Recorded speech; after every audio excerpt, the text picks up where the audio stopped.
തുടർച്ചയായി മൂന്നാം വട്ടവും രാജ്യതലസ്ഥാനത്ത് ഒറ്റ സീറ്റ് പോലുമില്ലാതെ സംപൂജ്യരായെങ്കിലും AAPയെ തറ പറ്റിക്കാൻ കഴിഞ്ഞതിന്റെ ആഹ്ലാദത്തിലാണ് കോൺഗ്രസുകാർ.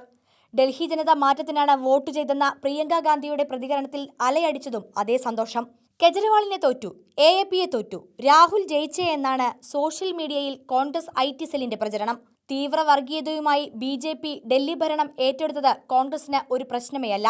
പ്രചാരണത്തിന്റെ തുടക്കം മുതൽ AAPയെ ഉന്നമിട്ടാണ് കോൺഗ്രസ് നീങ്ങിയത്. കെജ്രിവാൾ അഴിമതിക്കാരനും നുണയനും വാക്കുപാലിക്കാത്തവനുമാണെന്ന് രാഹുൽ ഗാന്ധി പ്രസംഗിച്ചു. ഇന്ത്യ കൂട്ടായ്മയിലെ പ്രധാന കക്ഷിയായ കോൺഗ്രസ് തന്നെ AAPയെയും താറടിക്കാൻ ഇറങ്ങിയത് BJPയുടെ പണി എളുപ്പമാക്കി.